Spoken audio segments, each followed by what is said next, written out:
अस्सलामुअलैकुम जी, very good morning Lahore में आप सबको खुशामदीद कहते हैं। उम्मीद करते हैं कि आप सब लोग ठीक ठाक होंगे, खुशबाश होंगे, जहां कहीं भी होंगे पुरअमन ज़िंदगी जो है वो गुजार रहे होंगे। जनाब मंडे मोटिवेशन है, दिन का आगाज़ है, हफ्ते का आगाज़ हो चुका है और उम्मीद करते हैं और ये दुआ भी करते हैं कि अल्लाह ताला आपका ये हफ्ता या आपका दिन जो है वो खूबसूरत गुजारे।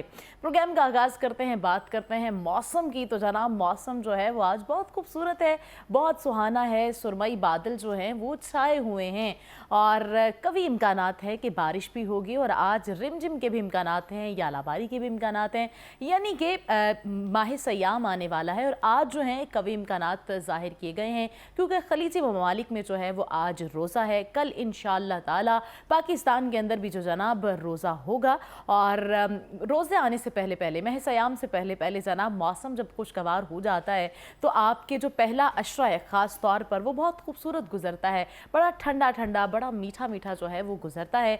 और हमारी दुआ है, हम उम्मीद करते हैं कि अल्लाह ताला आपका माह रमज़ान, माह सयाम जो है वो बड़ा बाबरकतों वाला महीना, बड़ा ही खूबसूरत, बड़ा ही परनूर महीना जो है वो आपका खूबसूरत तरीके से गुजारे और आप जो हैं अपने रोज़ों को बहुत ज़्यादा इंजॉय करें। मौसम चूँकि खूबसूरत होने वाला है, मौसम चूँकि ठंडा होने वाला है।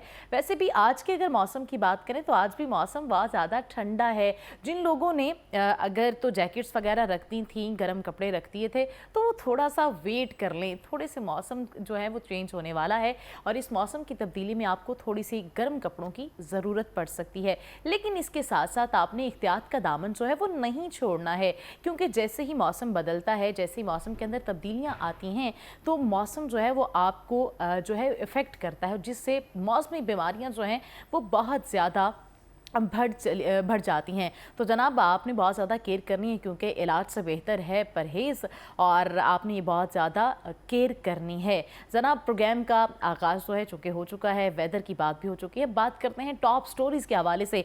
आज की टॉप स्टोरीज़ जो हैं वो क्या हैं? सुई नॉर्दर्न गैस ने शहर अफ्तार में बिला तातुल गैस की फराहमी का यकीनी बनाने का फ़ैसला कर लिया है। अब हम हमेशा देखते हैं कि जब भी रमज़ान आता है, सहर या अफ्तार के दौरान हमेशा से आवाम की ये शिकायत होती है कि जनाब गैस जो है वो नहीं आ रही है। इस बार जनाब नई नई हुकूमत बनी है, नए नए फैसले हो रहे हैं और उम्मीद ये भी की जा रही है कि इस बार जनाब सहर और अफ्तार के दरमियान जो है वो सुई गैस जो है वो मुकम्मल तौर पर बहाल रहेगी।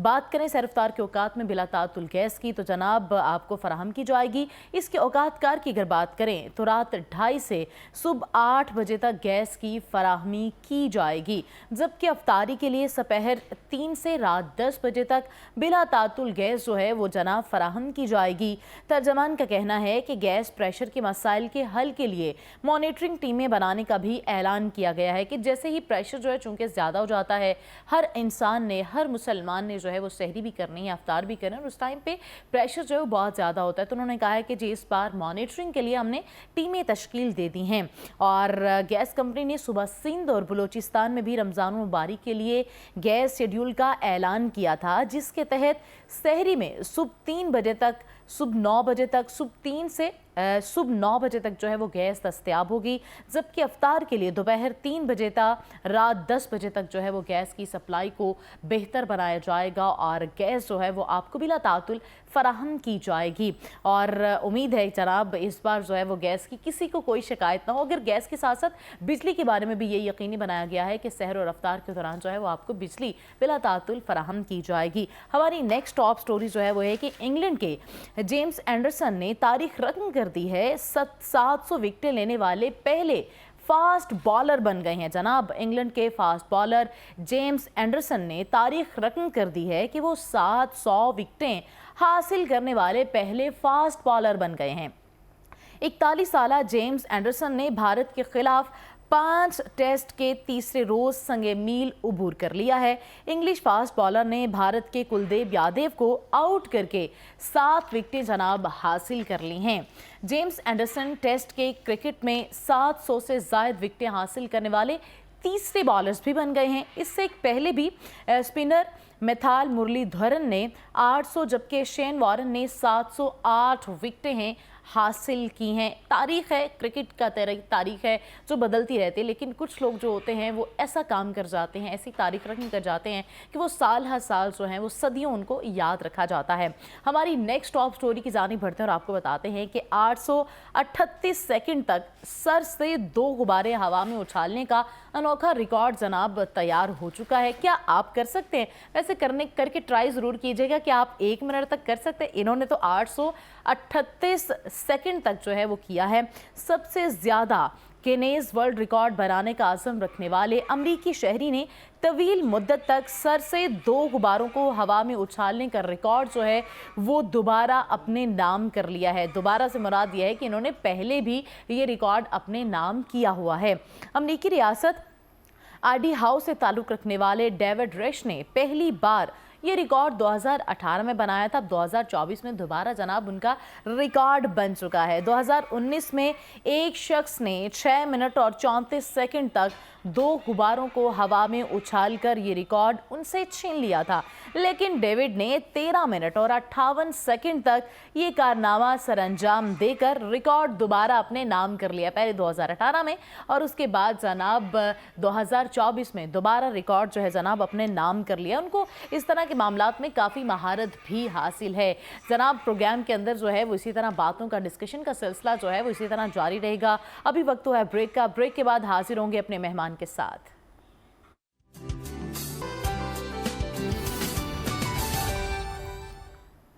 वेलकम बैक जी। गुड मॉर्निंग लाहौर में आपको फिर से खुशामदीद कहते हैं और अब बात करते हैं हमारे आज के सेगमेंट के हवाले से। जनाब हार्मोन्स का इशू जो है वो बहुत ज़्यादा होता है और हार्मोन से 10 बीमारियां जो हैं वो जन्म लेती हैं। जब भी हार्मोनल इम्बैलेंस का इशू आता है तो बहुत सी बीमारियां जो है वो जन्म लेती हैं और इसके साथ साथ और भी साइड इफ़ेक्ट होते हैं। आज हमारे साथ स्टूडियो में मौजूद हैं डॉक्टर अरीज, एस्थेटिक स्पेशलिस्ट हैं। उनको वेलकम कहेंगे। अस्सलाम वालेकुम, कैसे हैं आप? अल्हम्दुलिल्लाह। Thank you so much for coming. आज हमने एक बड़े इंपॉर्टेंट टॉपिक पे बात करने के लिए आपको जो है वो मदऊ किया है। डॉक्टर साहब, बड़ी सारी चीज़ें होती हैं, जब भी हार्मोनल इम्बैलेंस होते हैं तो बहुत सी बीमारियां जो हैं वो जन्म लेती हैं। ख़वातीन की बात करें ख़ास तौर पर तो उनको पीसीओएस का मामला जो है वो ज़ेर बहस आ जाता है। तो बताइएगा ये पीसीओएस है क्या और ये होता क्यों है?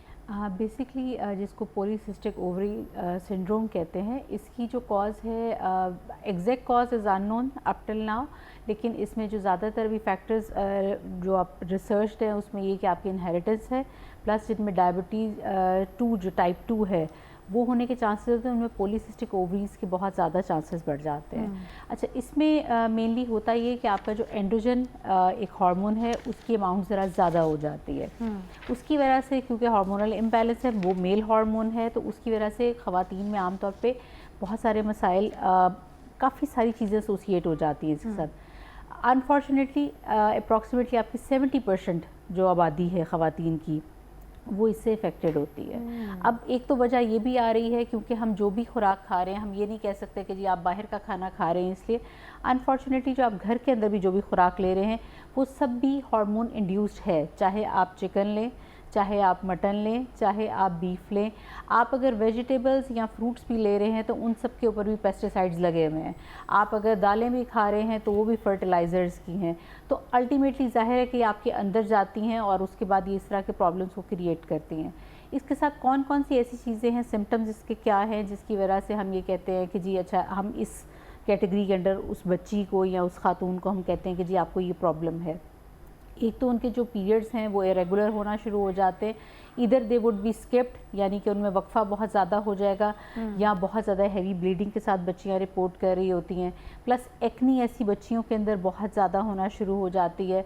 आजकल मेरे पास जो बच्चियां आती हैं अप्रॉक्सीमेटली, मतलब मैं seriously I am actually astonished कि 10-11 साल तक की बच्चियां भी इसके साथ रिपोर्ट कर रही हैं। अच्छा, इनसे बचा कैसे जा सकता है? जैसा कि आपने बताया दालें, फल और जो हम गोश्त भी कंज्यूम कर रहे होते हैं उसके अंदर भी ये सारी चीज़ें, कैसे बचा जा सकता है? वेट मैनेजमेंट से। अगर आप अपना वज़न किसी भी तरह से, एक तो इसके साथ 2 चीज़ें ही बहुत बड़ी प्रॉब्लम ये है कि अगर आपका वज़न ज़्यादा होगा तो ये कंडीशन आपकी अनकंट्रोल हो जाएगी, और दूसरा इसकी वजह से भी वज़न बढ़ता है। तो ऐसे लोगों को वज़न कम करना बहुत मुश्किल होता है। तो definitely they need a medical aid. ऐसा मुश्किल होता है कि अगर वो खुद से ही जिम करें या एक्सरसाइज करें, क्योंकि रेजिस्टेंस आती है, इंसुलिन की रेजिस्टेंस होती है जिसकी वजह से आपकी बॉडी वेट शेड नहीं करती है आराम से। یعنی کہ ایک ایسی بندی جس کو نہیں ہے وہ شاید 2 ماہ میں جم کرے تو 3 to 4 kgs ڈراپ کر لے گی، لیکن انفارچونیٹلی پولیسسٹک اووری سنڈروم کے ساتھ جو بچیاں جم بھی کرتی ہیں یا ایکسرسائز بھی کرتی ہیں ان میں ذرا پرابلم آتی ہے، ان کو ویٹ ریڈیوس کرنا، یا وہ کہیں گی ½ kg ہوا یا 1 kg ہوا یا ہوا ہی نہیں، یا اگر ہوا تو بہت جلدی واپس آ گیا۔ آپ کو اس پہ اپنے لائف سٹائل کے چینجز کرنے پڑیں گے، کیونکہ اس کے ساتھ آپ یہ دیکھیں کہ آپ نے بہت کامنلی دیکھا ہوگا چہرے پہ بہت زیادہ بال بچیوں کے، باڈی پہ، چہرے پہ بال، یہ چیزیں بہت زیادہ ایسوسیٹڈ ہیں، پلس یہ کہ ہیئر فال بہت زیادہ ہونا شروع ہو جاتا ہے، اور ہیڈ ایکس بھی اس کے اندر بڑی کامن ہوتی ہیں۔ تو یہ آپ کہہ لیں کہ جس طرح ایک ہم عام طور پہ ڈائبٹیز کو بہت زیادہ سیریس ڈیزیزز میں لیتے ہیں، اسی طرح سے خواتین میں پولیسسٹک اووریز کو ہم بہت سیریس لیتے ہیں، کیونکہ آگے چل کے یہ انفرٹیلٹی کو بھی کاز کر سکتی ہیں۔ اچھا، اسکن کس حد تک متاثر ہوتی ہے؟ ڈیفینیٹلی بہت حد تک اس میں ڈارک پیچز پڑنا بھی بہت کامن ہوتا ہے، کیونکہ ایکنی ظاہر آ رہی ہے، ایکنی پرون اسکن ہو جاتی ہے، تو یہ ساری چیزیں، کیونکہ دیکھیے آپ کے سارا سسٹم جو باڈی کا انٹرنل ہے وہ ہارمونز ریگولیٹ کر رہے ہیں، اس میں کسی قسم کی ڈسٹربنس آئے گی تو وہ سب سے پہلے آپ کے چہرے پہ نظر آئے گی۔ تو اس کو جس طرح ہمارے پاس جب بچیاں آتی ہیں تو اس پہ اب یہ کہ ہم کر کیا سکتے ہیں، ہم ان میں سب سے پہلے یہ ہوتا ہے کہ ہم ان کو انسولین کے لیے، تاکہ ان کی ریگولیٹ ہو، ہم میٹمورفن دیتے ہیں، میڈیسن ایک ہوتی ہے جو عام طور پہ ڈائبیٹک پیشنٹس بھی یوز کر رہے ہوتے ہیں۔ اس سے یہ ہوتا ہے کہ ان کی کیونکہ جو انسولین ریزسٹنس ہے ہم اس کو تھوڑا سا کنٹرول کرتے ہیں، تو وہ آپ کے جب آپ اس کے ساتھ ایکسرسائزز کرواتے ہیں، پلس جو برتھ کنٹرول پلز ہوتی ہیں ہمیں ریگولیٹ کرنے کے لیے جو پیریڈس ہیں وہ بھی ساتھ کمبینیشن میں دینی پڑتی ہیں، بہت زیادہ لمبا عرصہ نہیں، 3 to 4 months۔ اور پھر ہم آپ کو کہتے ہیں، انکریج کرتے ہیں کہ آپ ویٹ ریڈیوس کریں۔ سب سے زیادہ ہمارا جو فوکس ہوتا ہے کہ پولیسسٹک اووری سنڈروم کے ساتھ آپ نے ڈیفینیٹلی ویٹ ریڈیوس کرنا ہی کرنا ہے۔ تو وہ کیسے ہوگا یہ تو بتائیں۔ دیکھیے میں نے آپ کو بتایا کہ اگر ہم میٹمورفن سٹارٹ کر رہے ہیں تو وہ آپ کو کوئی بھی استعمال کر سکتا ہے جس کو بھی پی سی اوز ہیں؟ بالکل، یہ بالکل کر سکتے ہیں۔ آج کل اب ایک اور اس کی ایڈوانس فارم ہے جس پہ انجیکشنز آ گئے ہوئے، لیکن ان کا نام میں اس لیے یہاں پر نہیں لوں گی کہ وہ آپ کو مانیٹرنگ کی ضرورت ہوتی ہے، اور پھر ہمارے یہاں پاکستان میں سیلف میڈیکیشن بہت کامن ہے۔ اس کے ساتھ اچھی بات یہ ہے کہ آپ 3 to 4 months میں at least 10 to 8 kgs drop کر لیتے ہیں بہت ایزیلی۔ زبردست۔ اچھا، ہم بات کر رہے تھے ایکنی کے حوالے سے، اسکن کے حوالے سے، آپ بتا رہی تھی کہ ایکنی بہت زیادہ ہو جاتی ہے۔ عام ایکنی میں اور پی سی اوز کی ایکنی میں کیا فرق ہوتا ہے؟ اس میں آپ کو جب ایکنی اگر فرض کریں کہ آپ ایک عام بندے کی ڈیل کر رہے ہیں تو اس میں جو پرٹیکولر ایکنی سے ریلیٹڈ میڈیسنز ہیں جب آپ وہ دیتے ہیں تو وہ کنٹرول ہونا شروع ہو جاتی ہے، لیکن اگر آپ کے پاس کوئی بچی آ رہی ہے جس کو پولیسسٹک اووریز ہے اور اس کے بعد اس کو ایکنی ہو رہی ہے، کیونکہ وہ ہارمونل ریلیٹڈ ایکنی ہے تو وہ ان میڈیسن سے ٹھیک نہیں ہوگی تو ریزسٹنس آئے گی۔ دیکھیے انٹرنلی اگر آپ کا سسٹم ٹھیک، دس از این انڈیکیشن، آپ نے 2-3 سمٹمس کو اپنے میچ کرنا ہے، اگر وہ میچ ہو رہے ہیں دیٹ از فار شیور۔ یہ ضروری نہیں ہے، اکثر بچیاں آگے کہتی ہیں جی ہم نے الٹرا ساؤنڈ کروایا اور ہماری اووریز ٹھیک تھی، ٹھیک ہے، آپ کا ہارمونز کا بیلنس ہونا this is one of the sign جو آپ کو اگر الٹرا ساؤنڈ میں نظر آ رہا ہے، that is not the only sign, that is one of the sign. تو آپ کو اس کو رول آؤٹ کرنے کے لیے خود سے بھی دیکھنا ہوگا کہ اگر آپ کے بال آ رہے ہیں جو کہ پہلے نہیں تھے، ایکنی آ رہی ہے، یا آپ کا ہیئر فال بہت زیادہ ہو گیا ہے، یا اس کے علاوہ کے پیریڈز ریگولر ہو گئے، ان میں سے کوئی بھی چیز اگر آپ کو بادر کر رہی ہے، 1 یا 2 چیزیں بھی ہیں، تو that means you are suffering from this. Okay, یعنی کہ یہ علامات ہوتی ہیں۔ اچھا، جو چہرے پہ بال آ جاتے ہیں ان کو کیسے کنٹرول کیجیے؟ یا وہی میڈیسن ہے جو آپ نے بتائی ہے پہلے کے لیے؟ وہی میڈیسن ہے، لیکن اس کے ساتھ آپ کو دیکھیے جو آگے ہیں بال، اس کے لیے آپ کو ڈیفینیٹلی یو نیڈ لیزر۔ اگر آپ جاتے ہیں تھریڈنگ کی طرف یا ویکسنگ کی طرف، اس میں اگر آپ دیکھیں تو بہت زیادہ ڈسکلریشن بچیوں میں آ جاتی ہے، اسکن ہارڈ ہو جاتی ہے، اور پولیسسٹک اووریز کے ساتھ ڈسکلریشن زیادہ اس میں ہوتی ہے، آپ دیکھیں وہ ایریاز ڈارک ہونا شروع ہو جاتے ہیں۔ اب اس میں اگر آپ ارلی ٹائم پہ ہی لیزر سٹارٹ کر لیتے ہیں تو اس کا فائدہ یہ ہوتا ہے کہ ایک تو بال باریک ہو جاتے ہیں، ٹھیک ہے، اگر وہ جاتے نہیں بھی ہیں آپ کا گیپ بہت زیادہ بڑھ جاتا ہے، پلس یہ کہ آپ اس میں وہ اس طرح کی ڈسکلریشن یا اسکن ہارڈ نہیں ہوتی ہے، تو اس لیے بہتر ہوتا ہے کہ جتنا جلدی آپ لیزرز پہ سوئچ کر جائیں، پلس یہ کہ آپ انڈر لائن جو ایشوز ہیں ان کو بھی سائڈ بائی سائڈ ٹریٹ کریں۔ اچھا، ڈاکٹر کو دکھانا بہت زیادہ ضروری ہے۔ اچھا، آپ نے جیسے ہم پہلے بات کر رہے تھے ایکنی کے حوالے سے، جن بچیوں کو ایکنی ہو جاتی ہے اس کے بعد اس کے سکارز پڑ جاتے ہیں، وہ کوئی بھی کریم لگانے سے نہیں جاتے، تو اس سے کیسا چھٹکارا حاصل کیا جا سکتا ہے؟ دیکھیں ایک تو ہم جب سکارز کو ٹریٹ کرتے ہیں تو ہم پہلے یہ دیکھتے ہیں کہ ایکنی ریپیٹڈلی نکل تو نہیں رہی، کیونکہ اگر وہ بار بار نکل رہی ہے تو ڈیفینیٹلی اس کا کوئی فائدہ نہیں ہے کہ ہم سکارز کو ٹریٹ کریں، وہ پھر دوبارہ نکلتی رہے گی۔ تو اگر لیکن آپ کی آ گئی ہے اور اب آپ کی ایکنی سیٹلڈ ہے تو yes we can go towards PRP plus micro needling. وہ ایک بہت سیف آپشن ہے. آپ نے اب تو کامنلی میرا خیال ہے تقریباً ہر بندے کو پتا ہوگا کہ what is PRP and what is micro needling. اب تو لوگ آ کے ہمیں بتا رہے ہوتے ہیں کہ جی یہ کر دیں, مطلب کچھ لوگ کروا کے بھی آئے ہوتے ہیں. پلس یہ کہ ہمارے ہاتھوں میں اب فون ہے, وہ سوشل میڈیا آپ کے ہاتھ میں ہوتا ہے, ہر طرح کی ایجنٹس ہیں, بچیاں بہت زیادہ ایڈس ویلیبل بھی ہیں. بہت اس قسم کے چلتے رہتے ہیں. اچھا مجھے بتائیے گا کہ اس طرح کی چیزوں سے ہم کس طرح ڈیل کر سکتے ہیں؟ دیکھیں آپ, وہی میں نے آپ کو کہا کہ آپ کی مانیٹرنگ ہونا بہت امپورٹنٹ ہے. مطلب یہ نہیں ہو سکتا کہ اب ایک بچی ہے جو کہ 15 سال کی یا 17 سال کی ہے, اسے ان ساری چیزوں کا پتہ ہی نہیں ہے, وہ 1 سال سے 2 سال سے یا 1.5 سال سے اس چیز سے سفر کر رہی ہے, تو اس کو کس طرح اویئرنیس دینی چاہیے اور وہ کیا کرے ارلی؟ یہ آپ نے بہت اچھی بات کی. اور میرے ساتھ اکثر ایسا ہوتا ہے کہ مائیں آتی ہیں بچیوں کو لے کے, اور پہلے کیونکہ جس وقت ان کا وقت تھا تو آپ کو یہ کہہ دیا جاتا تھا اس عمر میں ایکنی نکلتی ہے, یہ جی عمر ہی ایسی ہے. دیکھیں یہ اس کو اس طرح سے اگنور نہ کریں, کیونکہ اس عمر کی بچی تو خود سے نہیں کرے گی, وہ ماؤں کے انڈر ہوتی ہیں. تو جب مائیں اس چیز کو سیریس نہیں لے رہی ہیں, وہ چیز اور تھی, ٹھیک ہے. آپ نے اگر فرض کریں کہ جو آپ کے دور میں چیزیں تھیں, پہلے تو یہ کہ معاشرے میں اس طرح کی اویئرنیس نہیں تھی, ٹھیک ہے. اب یہ کہ بچیاں چھوڑ کے بچوں کے بھی جب چہروں پر نکلتے ہیں تو لوگوں کو وہ چیز بھی بہت بادر کرتی ہے. ایک وقت میں لوگ کہتے تھے کہ جی میل کے چہرے پہ کچھ بھی ہو کیا فرق پڑتا ہے, اس کی تنخواہ اچھی ہونی چاہیے, ٹھیک ہے. تو اب تو بچیاں اس میں بھی کمپرومائز نہیں کرتی, کہتی ہیں ہمارا دولہا بھی پیارا ہونا چاہیے. بالکل. تو اس پہ میرے خیال میں اس چیز کو اگنور نہیں کرنا چاہیے اگر اس طرح کی پرابلمز آ رہی, کیونکہ آپ ایک اور چیز یہ ذہن میں رکھیں کہ اس سے آگے چل کے اس بچی کو کنسیو کرنے میں پرابلم ہوگی. اچھا جن لوگوں کو سٹارٹ میں نہیں پتہ چلتا, وہ سٹارٹ میں کون سی ایسی میڈیسن استعمال کریں, یا جو لوگ ہاسپٹل تک نہیں آ سکتے, جو ڈاکٹرز تک نہیں آ سکتے, ان کے لیے کیا ہے؟ ان کے لیے سب سے زیادہ امپورٹنٹ یہ ہے کہ آپ نے اپنی لائف میں ماڈیفیکیشنز کرنی ہے. جس طرح جو آپ کی فرائی چیزیں ہیں ان کو آپ ختم کر دیں, ٹھیک ہے. میں جو خاص طور پہ جو PCOS کے ساتھ بچی ہیں, میں ان کو یہ نہیں کہوں گی کم, میں عام طور پہ کہتی ہوں آپ کم کر دیں, پورشن کنٹرول کر لیں, لیکن PCOS کی بچیوں کے لیے میرا ہوتا ہے فرائی چیزیں بند کر دیں, ٹھیک ہے. آپ نے دیکھیں ہمارے گھر کی خوراک بھی اتنی کوئی اچھی نہیں ہوتی ہے, تو اس لیے باہر والی چیزوں کو تو آپ بھول جائیں. اگر آپ 2 چیزوں کے اوپر خیال کر لیں کہ آپ کی ڈائٹ بہتر ہو جائے, آپ اچھی یعنی کہ فروٹس وغیرہ کو جتنا آپ لے سکتے ہیں ایٹ لیسٹ وہ اس سے بہت بہتر ہے جو باہر کی خوراک ہے. اور اس کے بعد آپ کوشش کریں کہ اپنا وزن نہ بڑھنے دیں, بجائے اس کے کہ آپ کا 8-10 kg بڑھ جائے اور پھر آپ اس کو جو ہے نا کنسیڈر کرنا شروع کریں. یہ بہت ضروری ہے کہ اگر آپ کو لگ رہا ہے کہ 2 یا 3 kg بڑھا ہے تو اس کو اگنور نہ کریں. اچھا ہم اپنی اسکن کیئر کیسے کر سکتے ہیں, اسکن کیئر کی روٹین کیا ہونی چاہیے؟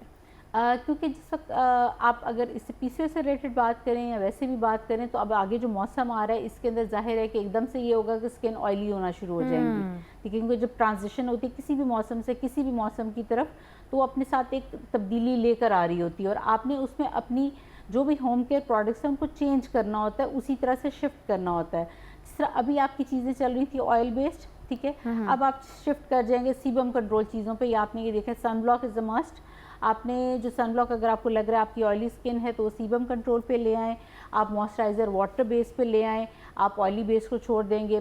موئسچرائز کرنا بہت ضروری ہے, چاہے گرمیاں ہوں چاہے سردیاں ہوں, اور سن بلاک از اے مسٹ. آپ جس طرح سے پانی کو نہیں بھولتے پینا, اسی طرح سے آپ نے سن بلاک کو نہیں بھولنا پیتے ہوئے. اوکے زبردست. اچھا ڈاکٹر صاحب یہ بتائیے گا, آپ چونکہ ڈیلی بیسس پہ کلائنٹس ڈیل کر رہی ہوتی ہیں, مریض ڈیل کر رہی ہوتی ہیں, کوئی ایسا مریض ہے جو کہ بہت زیادہ ورسٹ کنڈیشن میں ہو PCOS میں, اس کو ٹریٹ کیا جا چکا ہو؟ کیونکہ بہت سے لوگ یہ بھی سوچتے ہیں نا کہ اب تو ہماری حالت ختم ہو گئی, ہم نے تو ڈاکٹر کے پاس جانا نہیں. دیکھیے ایک چیز بس یہ ذہن میں رکھیں, جو کنسسٹنٹ لوگ ہوتے ہیں جن میں ذرا صبر ہوتا ہے, وہ الحمدللہ بالکل بہت اچھے سے ٹریٹ ہوتے ہیں.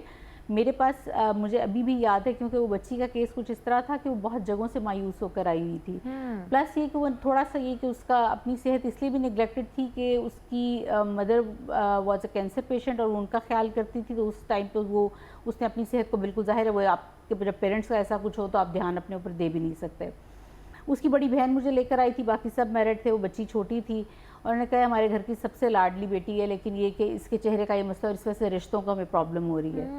ہم نے اس کا ٹریٹمنٹ سٹارٹ کیا, I referred her to gynaecologist, side by side ہم نے دونوں چیزیں چلائی. سب سے اچھی بات یہ تھی کہ دے انسٹرکشنز جو ہم نے ان کو دی تھی, دے فالوڈ اٹ ایگزیکٹلی جیسے ہم نے انہیں کہا تھا. اچھا اس کے بعد ان کا جو ہم نے, میرا خیال ہے وہ بتا رہی تھی 4 یا 5 سال ہو گئے, اور اسکارز بہت زیادہ ڈیپ تھے. ہم نے سب ٹریٹ کیا, جو ہیئر ریموول کے لیزرز ہیں وہ کیے, اور ماشاءاللہ मतलब उसी दौरान उसका रिश्ता हुआ, शादी हो गई, और उसका इतना ज़बरदस्त चेंज था कि शायद उसको कोई देखे तो ये कह भी नहीं सकता था कि ये बच्ची इस कंडीशन से अच्छा, गुजरी है। यानी कि इतने ज़्यादा वो चेंज हुई थी। बिल्कुल। ज़बरदस्त। अच्छा, जाते जाते मेरे नाज़रीन को कोई पैगाम दे दें। देखिए, आप अपनी सेहत के मामले में कभी भी पैसे बचाने की कोशिश ना करें, वो हमेशा से आपके ऊपर ज़्यादा बाद में ज़्यादा लग जाते हैं। ज़्यादा लगते हैं, क्योंकि अगर आपको ये लगता है कि चीज़ें खुद से ठीक हो जाएंगी तो ये खुद से नहीं ठीक होंगी। आपका जिस्म आपको अगर कोई इंडिकेशन दे रहा है तो उसको सीरियसली लें, ताकि आप आगे के प्रॉब्लम से बच सकें। बिल्कुल जी, आप आगे के प्रॉब्लम से बच सकें, पैसे कम बचाया करें, क्योंकि आपकी अपनी सेहत जो है वो बहुत ज़्यादा ज़रूरी है। आपकी सेहत अच्छी है तो आपकी ज़िंदगी के अंदर जो बहारें हैं, जो आपकी ज़िंदगी के अंदर जो कलर्स हैं, वो और ज़्यादा कलरफुल हो जाते हैं। डॉक्टर अरीज हमारे साथ मौजूद थी, फिजिशियन एस्थेटिक हैं। बहुत शुक्रिया आपके वक्त का, आप तशरीफ़ लाई और एक अहम टॉपिक पे आपने डिस्कशन की। नाज़रीन, वक्त हुआ ब्रेक का, ब्रेक के बाद वापस आएंगे और अपने नए गेस्ट को वेलकम कहेंगे।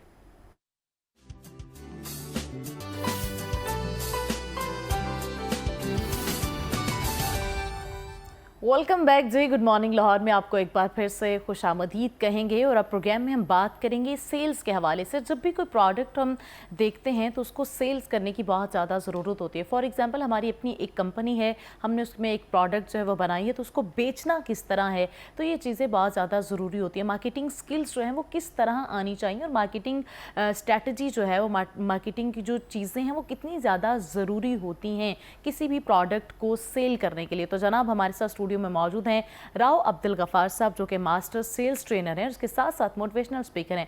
अस्सलाम वालेकुम गफ़ार साहब, कैसे हैं आप? ठीक हैं? वालेकुम सलाम सानिया, कैसी हैं आप? Thank you for having me today. Thank you so much. आप हमारे पास तशरीफ रहो। एक अहम टॉपिक पे हम बात कर रहे हैं गफ़ार। जैसा कि हमें पता है कि जब भी कोई प्रोडक्ट होती है उसको सेल करने की बहुत ज़्यादा ज़रूरत होती है, और सवाल यहाँ पे ये पैदा होता है, सबसे पहले तो आप हमारे व्यूवर्स को ये बताएं कि सेल्स पर्सन क्या क्या गलतियाँ करता है और किन गलतियों को ना करने से वो सेलर बन सकता है। जैसा कि फॉर एग्जांपल हमने हमेशा से एक एग्जांपल देखी सेल्स एंड मार्केटिंग के, जो पेन है जनाब, ये पेन सेल करके बताएं। मुझे आज तक ये समझ नहीं आई कि पेन है जनाब, देखना है, लिखना है और ये सेल होना है। तो ये बताइएगा किन गलतियों को। नहीं, बड़ा अच्छा टॉपिक था, है बल्कि था तो हो जाएगा जब रिकॉर्ड हो जाएगा। जी अच्छा जी, सबसे पहले जो कॉमन मिस्टेक सेल्स पर्सन करते हैं वो अपने आप को सेलर बनाते हैं और सेलर के तौर पर रिप्रेजेंट करते हैं। मैं इसको कनेक्ट इस तरह करूँगा कि आप जब डॉक्टर के पास जाते हैं तो डॉक्टर को कहते हैं कि जी मेरे पेट में दर्द है, तो डॉक्टर फ़ौरन आपका पेट या ट्रीटमेंट शुरू नहीं कर देता, सर्जरी शुरू नहीं कर देता। वो पहले एग्जामिनेशन करता है, एग्जामिन करता है, फिर डायग्नोज करेगा, और बाज़ का डायग्नोज करने में काफ़ी अरसा लग जाता है, टेस्ट होते हैं, सारी चीज़ें, उसके बाद ट्रीटमेंट शुरू करता है। मैं ये समझता हूँ कि जो सेलर है, सेलर की बजाय अगर कंसल्टेंट बने हम तो ज़्यादा अच्छा परफॉर्म कर सकते हैं। कॉमन मिस्टेक यही करते हैं कि जाके सेल्स टीम या सेल्स रिप्रेजेंटेटिव अपनी प्रोडक्ट के बारे में ब्ला ब्ला बताना शुरू कर देते हैं, लेकिन वो ये नहीं समझते कि कस्टमर को हमें पहले एग्जामिन करना है, पहले डायग्नोज करनी है उसकी नीड, उसका बजट, उसकी प्रेफरेंस, अपना कंपटीशन एनालिसिस करके जाना है। उसके बाद उसको कोई ट्रीटमेंट सजेस्ट करना है या कोई प्रोडक्ट सजेस्ट करनी है, उसके मुताबिक लेके चलना है। ये सबसे जो कॉमन मिस्टेक है, हमें सेलर नहीं, हमें कंसल्टेंट बनना है। और जो पेंसिल की एग्जांपल आप दे रहे हैं उसमें भी सेम, अगर हम इंटरव्यू में अक्सर भी क्वेश्चन पूछा जाता है कि सेल मी दिस पेन और कप वगैरह वगैरह, तो वहाँ पे भी अगर आप कंसल्टेंट का रोल प्ले करें और थोड़ा सा उसको एग्जामिन करें, डायग्नोज करें और फिर उसके बाद ट्रीटमेंट दें या उसको बेचें वो प्रोडक्ट, तो ज़्यादा इससे इफेक्टिव रिजल्ट्स आ सकते हैं और सेल्स के टारगेट बड़ी आसानी से पूरे हो सकते हैं और सेल्स में बूस्ट आ सकता है। इसके साथ मैं ये कहना चाहूँगा कि अगर एक बड़ी फेमस सी कोटेशन है कि selling out of sequence kills the sales, अगर आप इस सीक्वेंस से हट के सेल्स करेंगे तो वो सेल्स आपकी बर्बाद होएगी, सेल्स में आप एनर्जी लगा रहे होंगे, फ्रस्ट्रेशन होएगी, आप सेल्स नहीं कर पाएंगे। मेरा ये व्यू पॉइंट है। अच्छा, टारगेट ऑडियंस पे इसके अंदर जो मलहूज़े खातिर रखना पड़ती है वो क्या चीज़ है? जी बिल्कुल, टारगेट ऑडियंस बहुत ज़रूरी है। देखें, जब आप एग्जामिनेशन वाले पोर्स आएंगे स्टेप 2 में जो कि है, उसमें आप एग्जामिन करते हैं ना कि मेरी जो प्रोडक्ट है इसकी टारगेट ऑडियंस कौन है, यूथ है, बड़ी अडल्ट्स हैं और फीमेल्स हैं, बच्चे हैं, प्रोडक्ट है क्या रियल एस्टेट की अगर है तो उसके इन्वेस्टर्स होंगे, उसके जो हैं रेजिडेंशियल प्लॉट्स लेने वाले बायर्स हो सकते हैं। तो ऑडियंस का जानना इसी स्टेप नंबर 2 में बहुत ज़रूरी होता है। अगर इसके अलावा आप जाके अपनी प्रोडक्ट को जर्नल सेल करना शुरू कर देंगे तो वो फिर आप की प्रोडक्ट की सेल्स इतनी अच्छी नहीं होएंगी। आप एफर्ट्स तो लगा रहे होंगे लेकिन रिजल्ट्स नहीं आ रहे होंगे। रिजल्ट्स नहीं आ रहे होंगे। गफ़ार, बहुत अच्छा पॉइंट आपने बताया, जैसा कि आपने कहा कि कंसल्टेंट बने ना कि आप सेलर बने। अच्छा, सेल्स टीम को किस तरह की स्किल्स जो हैं वो आनी चाहिए जिससे वो अच्छा सेलर बन सकता है? मैं ये समझता हूँ कि सेल्स टीम को 2 तरह की स्किल्स पे बड़ी अच्छी महारत होनी चाहिए, एक्सपर्टीज़ होनी चाहिए। वन इज़ सॉफ्ट स्किल्स, जो कि सब जानते हैं, मैं थोड़ा सा इसको एलैबोरेट भी कर देता हूँ। और दूसरा है हार्ड स्किल्स। जब हम हार्ड स्किल्स की बात करते हैं तो इसमें वो प्रोडक्ट का नॉलेज है जो आप बेच रहे हैं, आपके पास बैठना होता है कि best alternate to negotiation on an agreement, ये आपके पास होना चाहिए, बैठना। और इसके अलावा हार्ड स्किल्स में आपके पास प्रोडक्ट नॉलेज, कंपटीशन क्या बेच रहा है, उनकी प्रोडक्ट्स के क्या प्लस हैं, क्या माइनसेस हैं, आपकी प्रोडक्ट में क्या ऑब्जेक्शंस कस्टमर की तरफ से आ सकते हैं, उन सब के आपके पास जवाबात होने चाहिए। हार्ड स्किल्स में ये भी आता है कि आपके पास अपनी प्रोडक्ट का एक टर्म यूज़ होती है यूएसपी, यूनिक सेलिंग पॉइंट क्या है, वो आपको पता होना चाहिए। और जब हम बात करते हैं ना सॉफ्ट स्किल्स की, तो सानिया सॉफ्ट स्किल्स में गुफ्तगू, ड्रेसिंग, प्रेजेंटेशंस, ये सारी चीज़ें आती हैं। लेकिन मैं एक रिसर्च शेयर करना चाहूँगा आपसे, वो ये कि सॉफ्ट स्किल्स के अंदर हम ये समझते हैं कि हमारे एक टर्म जो होती है verbal and non verbal communication में हमारी वेटेजेस क्या होती हैं, वर्ड्स की, बॉडी लैंग्वेज की और टोन की, लहजा जिसे कहते हैं। तो यू विल बी सरप्राइज, और मे बी आप पहले भी आपको मालूम हो कि हमारी जो बॉडी लैंग्वेज है ना उसकी percentage is the highest. That is very highest, more than it's 46 and 48 के दरमियान में है, जो डिफरेंट रिसर्च में पब्लिश हुई हैं। तो body language is very important. Body language में बॉडी लैंग्वेज में अटायर भी आ जाता है, आपकी ड्रेसिंग और सारा कुछ है, आपकी बॉडी ओडोर है, सारी चीज़ें आ जाती हैं। How you present, how you talk and how you respond to the customers through your body language. उसके बाद फिर नंबर 2 पे है टोन और नंबर 3 पे आते हैं वर्ड्स। तो which is this means the body language is very important and after that your tone is very important. Okay, ज़बरदस्त। आपने बात की यूएसपी की। हमने बहुत से सेलर ऐसे देखते हैं जो सबसे पहले आके यूनिक सेलिंग पॉइंट बता देते हैं, क्या वो मिस्टेक कर रहे होते हैं? जी बिल्कुल, वो मिस्टेक कर रहे होते हैं। जैसा कि हमने पहले क्वेश्चन भी डिस्कस किया कि 3 स्टेप्स फॉलो करना बहुत ज़रूरी है और कंसल्टेंट बनना बहुत ज़रूरी है। अगर आप कंसल्टेंट ही बनेंगे ना और शुरू में अपनी यूएसपी रिवील कर देंगे, कस्टमर को सुनेंगे नहीं, एक अच्छा कंसल्टेंट बनने के लिए ज़रूरी है कि आप एक अच्छे एक्टिव लिसनर भी हों। Active listening plays a very vital role in sales. जब तक आप कस्टमर को सुनेंगे नहीं, एक रिलेशनशिप और रैपो बिल्डिंग नहीं करेंगे, तो आप नहीं जान सकते कि कस्टमर को क्या चाहिए और मैं इसको कैसे लेके चल सकता हूँ। आपको मैं एक इंटरेस्टिंग फैक्ट बताऊँ कि अगर हम एक कस्टमर को अच्छी तरह डील करते हैं तो मैंने जो कि मैं एक सेल्स ट्रेनर भी हूँ, तो मैंने ये देखा है कि लोग मुझसे अपनी सक्सेस स्टोरी जब शेयर करते हैं तो वो बताते हैं कि जब हम एक कस्टमर को अच्छा डील करते हैं तो ऑन एन एवरेज वो 3 से 5 कस्टमर रेफर करता है फैमिली फ्रेंड्स के, और वाइस वर्सा एक कस्टमर को अगर आप अच्छा डील नहीं करते, आप एथिक्स, सेल्स के कुछ एथिक्स भी होते हैं, आप एग्जैजरेट कर दें, झूठ बोल के सेल तो वन टाइम कर लेंगे, वो चलें आपने जो भी इंसेंटिव या अपना लेना था, प्रमोशंस रेज जो भी है वो मिल गया, लेकिन लॉन्गर रन पे वो एक कस्टमर आपके 26 पोटेंशियल प्रोस्पेक्ट जो आपके पास आने थे उनको ख़राब करेगा। एक चेन, एक रिपल इफेक्ट बनता है। वो आगे 10 लोगों को बताएगा, 5 को बताएगा, 5 आगे 2 को बताएंगे कि ये जो एक्स सेल पर्सन था ये अच्छा नहीं है, इसने मेरे साथ धोखा किया है, फ्रॉड किया है। तो एथिक्स सेल्स में बहुत ज़रूरी है, एक रेपो बिल्डिंग और रिलेशनशिप बिल्डिंग। अच्छा, मोटिवेट करना बहुत ज़्यादा ज़रूरी होता है। मैंने खुद बहुत सी जगहों पे ऐसा जाके देखा है कि मुझे एक सेलर बहुत अच्छा लग जाता है कि वो बात ही इस तरह करता है, उसका लहजा अच्छा है, उसकी ड्रेसिंग अच्छी है, वो काहिल बहुत अच्छा कर लेता है, तो मैं फ़ौरन कहती हूँ आप बहुत अच्छे सेल्स पर्सन हैं। अच्छा अब्दुल गफ़ार, हम बात करेंगे टारगेट के हवाले से। हम अक्सर सेलर की, आप चूँकि मास्टर ट्रेनर हैं, आपको तो ज़्यादा पता है कि इस तरह की शिकायत बहुत ज़्यादा आती हैं कि टारगेट पूरे नहीं हो रहे, तो किस तरह आसानी से वो इसको अचीव कर सकते हैं और क्या गलतियां करते हैं टारगेट पूरा करने में? देखिए, टारगेट पूरा करने के लिए सबसे पहले तो वो अपनी जो है ना सेल्स, वो कंटिन्यूस ट्रेनिंग इम्प्रूवमेंट प्लान से 50% इम्प्रूव होती है, ये भी एक रिसर्च कहती है। तो अपनी जो सेल्स टीम की है ना, कंटिन्यूस ट्रेनिंग प्लान बनाएं, उसको करवाएं और उनको बताएं उनकी गलतियाँ। और जो है एक और मैं आपको स्टैट्स शेयर करता हूँ, ये जो टारगेट पूरा करने में हेल्प कर सकती है, वो ये कि एक रिसर्च ने ये बताया है कि कस्टमर रेफरल्स, यानी अगर आप मुझसे पूछें कि मैंने आपको प्रोडक्ट बेची और मैं आपसे कुछ सानिया मुझे बताएं आप किसी को रेफ़र करना चाहेंगी, तो एक तहकीक ने बताया कि 13% कस्टमर रेफरल देना चाहते हैं लेकिन सेल्स पर्सन मांगते नहीं हैं। تو یہ ایک بہت بڑی مسٹیک کرتے ہیں. ہمیں ریفرنس مانگنے چاہیے, اور وہی اگین اچھی ڈیلنگ کے ساتھ ہو سکتے ہیں, ریپو بلڈنگ سے ہو سکتے ہیں, کنسلٹنٹ کا رول بن کے کر سکتے ہیں. اور اس کے علاوہ ہم نے یہ بھی دیکھا ہے کہ بہت سارے کسٹمرز جو یہ سوچتے ہیں کہ یہ جو سیلز پرسنز ہیں یا کنسلٹنٹ ہے اس نے مجھے اچھا ڈیل نہیں کیا, تو وہ بھی ان کی جو ہے پوٹینشیل پروسپیکٹ میں ایک ہنڈرنس کا رول پلے کرتا ہے. ظاہری سی بات ہے وہ آگے اور کسٹمرز کو بتائے گا اور اس سے ان کے پاس جو کسٹمر آنے تھے وہ نہیں آئیں گے. تو یہ بہت ضروری ہے کہ آپ ایتھکس کا, سیلز میں ایتھکس کا خیال رکھیں اور ان چیزوں پہ عمل کریں اور ریفرنس لیں تو آپ کو بہت فائدہ ہوگا. ریفرنس لینے سے جو فائدہ ہو سکتا ہے. اچھا غفار یہ بتائیے گا کیا لگتا ہے کہ کسٹمرز کے ڈیسیجن میکنگ پروسیس کو سمجھنے سے سیلز میں بہتری لائی جا سکتی ہے؟ جی بالکل. ایک ڈیسیجن میکنگ ماڈل ہے جس کو 6 تھنکنگ ہیڈس کہتے ہیں. یہ ڈی بونو کی ایک ریسرچ ہے. میرا خیال ہے تھنکنگ پروسیس کو سمجھنا بہت ضروری ہے جب ڈیسیجن میکنگ کا, کیونکہ جب آپ سیلز میں کسٹمرز کا ڈیسیجن میکنگ پروسیس سمجھ لیں یا اس کا بیک گراؤنڈ پہ کیا ایک پروسیس ہوتا ہے وہ سمجھ لیں تو آپ کو بڑا آسان ہو جاتا ہے کسٹمر کو ڈیل کرنا. میں 6 تھنکنگ ہیڈس کو کوئکلی آپ کو تھوڑا سا بتانا چاہوں گا. اس میں بیسیکلی 6 ڈفرینٹ کلرز کے ہیڈ ہوتے ہیں.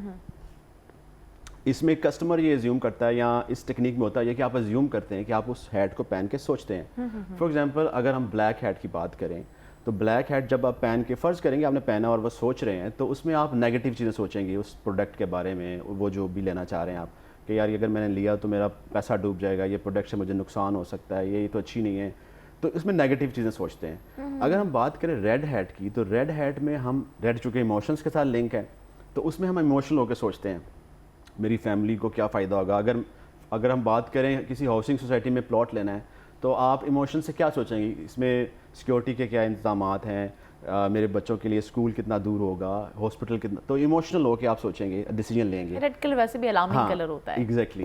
اگر ہم بات کریں یلو کلر کی تو یلو کلر میں ہم آپٹیمسٹک ہو کے پازیٹیو چیزوں کو سوچتے ہیں, اس میں کیا کیا, اس میں سارے پازیٹیو اسپیکٹس کو سوچا جاتا ہے. اور گرین ہیڈ پہن کے ہم آلٹرنیٹ سوچتے ہیں, اگر میں نے یہ پروڈکٹ نہیں لی تو میرے پاس کیا دوسری آپشن میرے پاس ہے. اور جو وائٹ ہیٹ ہے, وائٹ ہیٹ پہن کے ہم گیدر فیکٹس کرتے ہیں, ہم صرف انفارمیشن اکٹھی کرتے ہیں, یہ چیزیں کہاں اویلیبل ہیں, اس میں کیا ہے, کیا ہونا چاہیے. اور آخر میں بلو ہیڈ کا رول آتا ہے, وہ پہن کے کسٹمر یا جو بھی ڈیسیجن میکر ہوتا ہے وہ یہ سوچتا ہے کہ اب مجھے کیا ڈیسیجن لینا چاہیے. تو میرے خیال میں سیلز پرسن جس کو میں کنسلٹنٹ کہتا ہوں کہنا چاہیے, سیلز کنسلٹنٹس کو یہ جو تھنکنگ پروسیس ہے ہاں ان رنگوں کا پتہ ہونا چاہیے. اور یہ ٹیکنیک اگر یوز کریں کہ اگر اپنے آپ کو کسٹمر کی جگہ پہ رکھ کے سوچیں, تھوڑی سی اس سے بات چیت کر کے ریلیشن شپ بلڈنگ کر کے, تو ان کے ڈیسیجن کو سمجھ میں بہت ہیلپ ہوگی اور آپ سیلز بڑی اچھی طرح کر سکتے ہیں. سیلز بڑی اچھی طرح کر سکتے ہیں. غفار یہ بتائیے گا, ہم اکثر جگہ پہ جاتے ہیں تو وہ نا ایک لمبی کہانی سنانا شروع کر دیتے ہیں اور ہم جو ہے وہ انٹرسٹیڈ نہیں ہوتے, تو سٹوری ٹیلنگ جو ہے وہ ضروری ہے؟ جی بالکل. یہ بڑا انٹرسٹنگ کویشچن ہے آپ کا. دیکھیں ثانیہ, ہوتا یہ کہ ہارورڈ بزنس ریویو کی ایک ریسرچ کے مطابق storytelling is very important in sales and in training as well. چونکہ میرا یہ شعبہ ہے تو میں یہ پڑھتا رہتا ہوں اس کی ریسرچ. تو اسٹوری ٹیلنگ کیوں ضروری ہے؟ اگر میں نے آپ کو کوئی فٹنس کی پروڈکٹ بیچنی ہے تو اس کے ساتھ میں آپ کو کوئی جھوٹ نہیں سچ ہی کوئی اسٹوری سناؤں کہ اور سب سے پہلے تو یہ دیکھنا ضروری ہے کہ مجھے فٹنس کی ضرورت ہے بھی یا نہیں. ہاں فٹنس کی ضرورت ہر شخص کو ہوتی ہے, چاہے وہ آلدو ماشاء اللہ آپ اسمارٹ ہیں, لیکن فٹنس کی ضرورت تو ہر شخص کو ہوتی ہے. بالکل. میں ایگزامپل کے طور پہ سپوز ہائپوتھیکلی ہم سپوز کرتے ہیں کہ اگر میں نے آپ کو کوئی فٹنس کی پروڈکٹ بیچنی ہے تو میں اس کے ساتھ اگر کوئی اسٹوری لنک کر دوں جس میں یہ میں بتاؤں کہ فاطمہ نے یہ پروڈکٹ یوز کی تھی, انہوں نے یوز کرنے کے بعد انہوں نے اپنی ٹرانسفارمیشن کی اس طرح, اور وہ اسٹوری بھی ریئل ہو جس کو آپ ویلیڈیٹ بھی کر سکیں, پروف بھی آج کل تو ویڈیو کا زمانہ ہے. ایگزیکٹلی. تو وہ ایویڈنس کے طور پہ بھی یوز ہو سکے, تو وہ جو اسٹوری ٹیلنگ ہے نا وہ آپ کو کنیکٹ کرے گی, آپ کو پرچیزنگ کرنے میں, آپ کے ڈیسیجنس کو ریشنلائز کرنے میں بہت ہیلپ فل ہوئے گی. I suggest we should use some success stories اور ان آر سیلس جو ریئلسٹک ہوں اور سچ پہ مبنی ہوں, تو اس سے بہت فائدہ ہوگا, بہت زیادہ فائدہ ہوتا ہے. اچھا غفار, جاتے جاتے ہمارے ناظرین کو بتائیے گا کہ سیلز میں آبجیکشنز کو کس طرح ہینڈل کیا جاتا ہے؟ بہت سے لوگوں کو ہم دیکھیں وہ غصے میں آ جاتے ہیں. جی ایگزیکٹلی. میں نے کہیں پڑھا تھا کہ سیلز میں 4 یا 5 طرح کے نو ہوتے ہیں, نو ہری, نو نیڈ, نو منی, نو ٹرسٹ, اور ایک اور تھا.